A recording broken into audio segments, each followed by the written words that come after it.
Olá, alunos, bem-vindos a mais uma aula de filosofia com o professor Alexandre Araújo. E hoje nós falaremos sobre o existencialismo, que foi uma corrente filosófica, um filósofo marcante nessa linha de pensamento, nessa corrente filosófica, que foi Jean-Paul Sartre. O contexto histórico do existencialismo é entre a Primeira e a Segunda Guerra Mundial. O existencialismo ele quer fazer uma análise da existência humana, uma análise da existência. O existencialismo ele busca encontrar o sentido da vida humana através da liberdade incondicional, da escolha e da responsabilidade pessoal.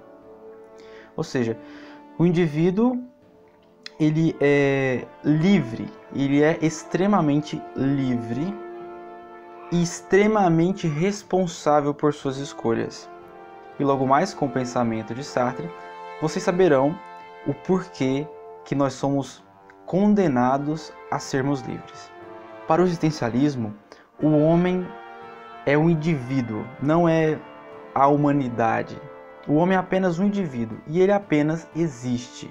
Está no mundo e vai construindo a sua identidade, construindo aquilo que ele é, a sua essência. Então, neste caso, a existência precede a essência, ou seja, a existência vem antes da essência do que o homem é. Então, o homem apenas existe primeiro e depois ele vai construindo o que ele é, diferente do modo de pensar dos antigos filósofos, como Aristóteles, que dizia o contrário, que a essência é que precede a existência. Primeiro você é, depois você existe. E o existencialismo ele possui uma metodologia, um método chamado fenomenológico. Na fenomenologia, usa-se, vale-se da experiência. O existencialismo e a fenomenologia não se pautam em metafísica, em coisas, em aspectos sobrenaturais, e nada disso. Ele apenas se pauta na experiência. Por exemplo, alguém pergunta para um fenomenologista, um existencialista, o que é música?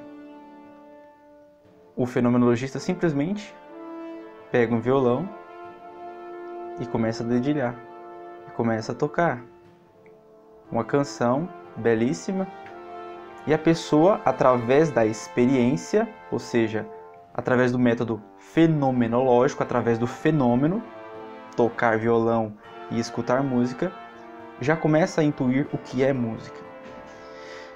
Então, o existencialismo ele se pauta, ele se vale da experiência, ou seja, da fenomenologia. É o método que ele usa para fazer suas análises. Por fim, o existencialismo se desenvolveu em duas direções: o existencialismo cristão e o existencialismo ateu. O existencialismo cristão ele se pauta numa visão de comunhão, de amor interpessoal entre as pessoas. O existencialismo cristão ele busca uma transcendência, uma elevação moral através da noção de existência de Deus. Deus existe, então existe uma moral objetiva que vai me encaminhar para um bem, que é esse próprio Deus. Então eu vou buscando trabalhar a minha existência de acordo com a minha essência e assim chegar a um fim último para o que eu fui criado. Buscando, só que o existencialismo ele tem mais essa abnegação, essa ascese, essa subida, essa renúncia a uma vida medíocre, a busca pela transcendência, pela mística, por esses arrebatamentos espirituais, como nós vimos em Teresa d'Ávila, João da Cruz, grandes nomes da cristandade no século XVI. E o existencialismo ateu? Primeiramente, ele prega que Deus não existe. Deus não existe Deus não existindo, não existe uma moral objetiva para eu seguir. Não existe um caminho determinado para eu seguir. Ele prega ainda que não existe uma fundamentação de um caminho, de uma determinação ao qual eu tenho que seguir. Isso desemboca numa subjetividade moral. A moral, para o existencialismo ateu, é subjetiva. Cada um tem a sua. Cada um constrói a sua noção de certo e de errado, de bem e de mal. O que acaba conduzindo o existencialista ateu a uma sensação, a um sentimento forte de angústia.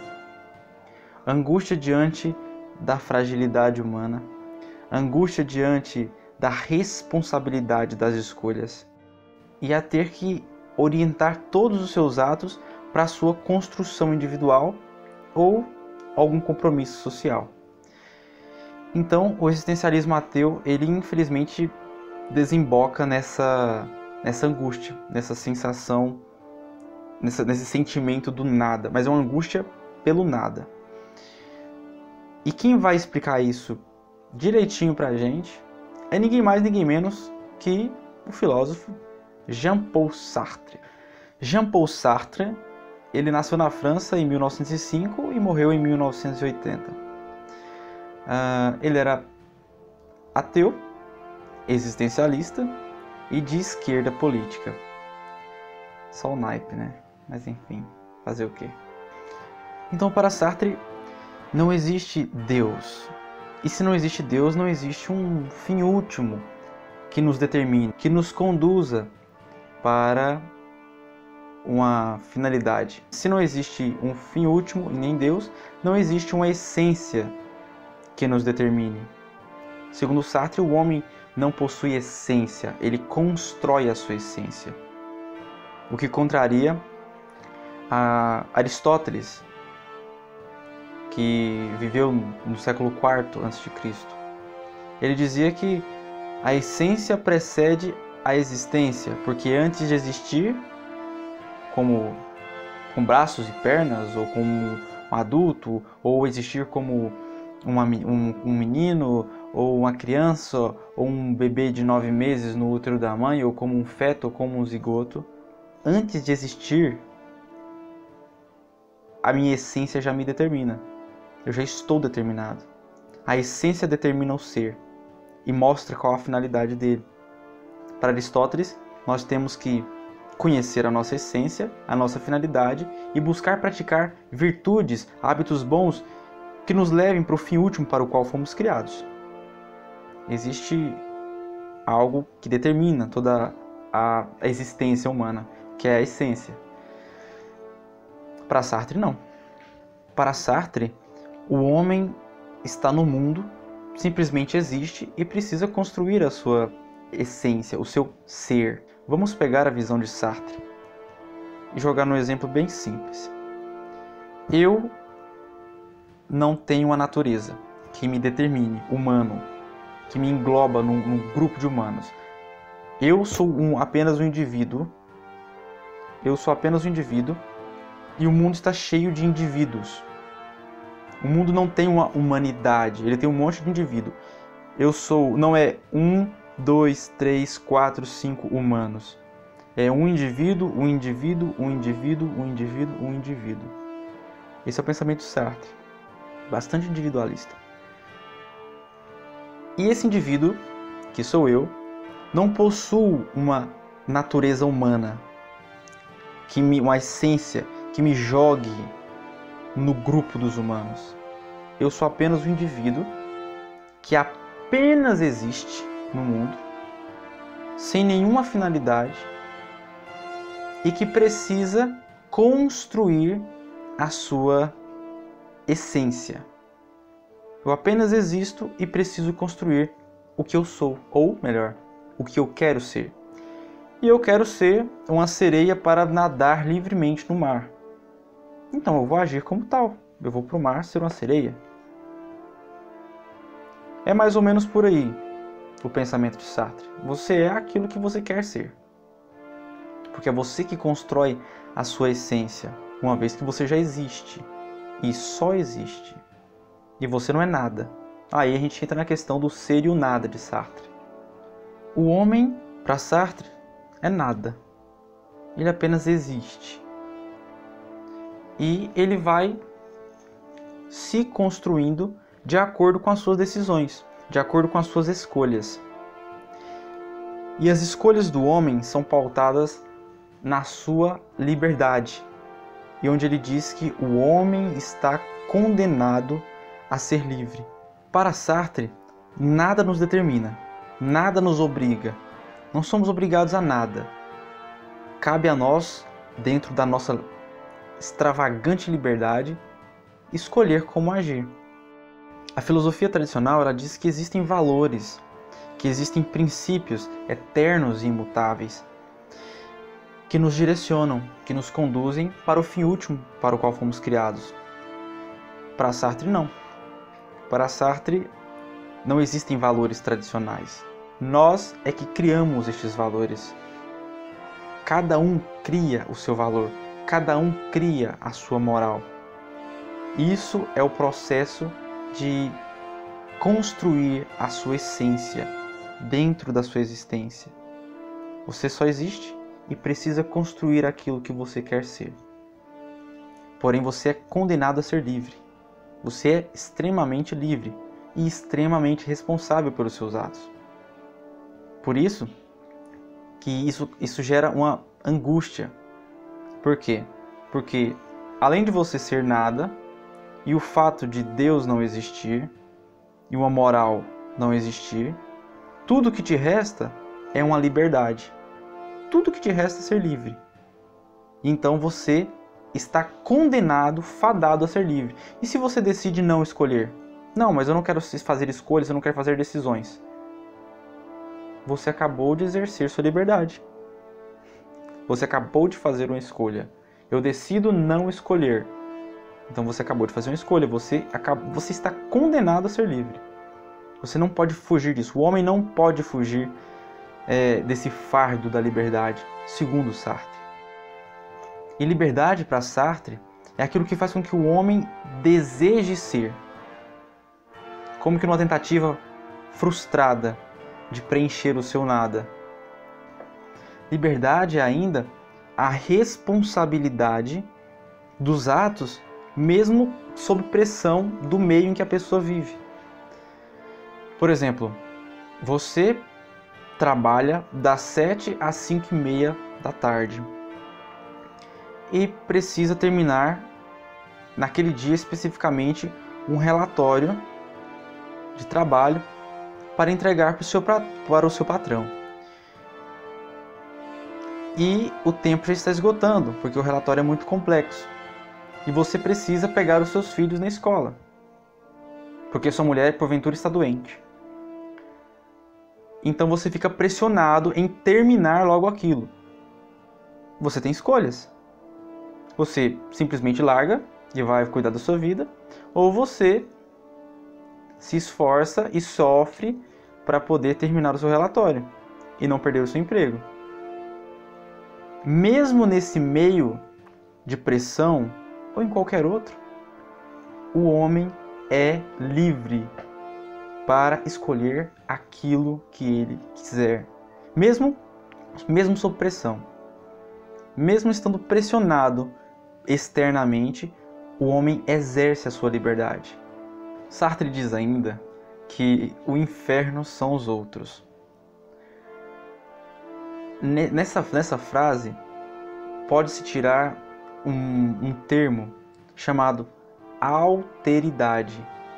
Alteridade vem do latim alter, que significa o outro. Alteridade é estar condicionado ao outro. O homem não vive isolado. Nós não vivemos isolados. Nós precisamos uns dos outros. Porém, como, segundo Sartre, nós somos condenados a sermos livres, o outro indivíduo também é condenado a ser livre. E a minha liberdade acaba quando a do outro começa. E aí iniciam-se os conflitos. Gerando assim os conflitos, mas tendo que precisando do outro, nós aprendemos a ter que suportar o outro. E não há como fugir disso. Por isso é que Sartre diz que o inferno é o outro. O inferno são os outros. Lembro de uma vez, em sala de aula, que tinha um aluno, talvez ele esteja até assistindo agora, que havia um aluno que estava infernizando, já estava estressadíssimo com a bagunça, a baderna, e não parece que estavam com Satanás no corpo. E aí ele falou alguma coisa lá e eu falei assim: você é meu inferno! Sabia disso? Você é meu inferno! E aí ela achou ruim, não entendeu aquilo e acabou contando para a coordenação. Daí a coordenadora chegou na sala de aula e falou assim: você não é inferno só dele não, você é inferno meu também. Mas é só para ilustrar essa realidade de Sartre, que o inferno é o outro. Por quê? Porque nós, como livres, somos condenados a sermos livres, e nossa liberdade termina onde a do outro começa, isso gera conflito, e assim a gente tem que suportar a liberdade do outro também. O problema da angústia para Sartre. Sartre diz que, como estamos condenados a sermos livres, temos que a todo momento constantemente decidir sobre tudo. E nós não podemos responsabilizar o outro sobre isso, mas arcar com essa realidade. E o homem não pode fugir de si, ele não pode fugir dessa realidade, porque ele tem que decidir o que ele será, o que ele vai ser, qual será a construção da sua essência. E isso gera angústia. E não é uma angústia de medo, é a angústia do nada. É uma angústia de responsabilidade, de arcar com a grande responsabilidade de se construir sem responsabilizar ninguém por isso. Então este é o problema da angústia, segundo Sartre. E para finalizar, cito aqui uma frase de Sartre que é bastante interessante. Não importa o que fizeram de mim. O que importa é o que eu vou fazer com o que fizeram de mim. Para Sartre, o homem simplesmente está lançado no mundo. E não importa perguntas como de onde viemos, para onde vamos, se temos finalidade ou não.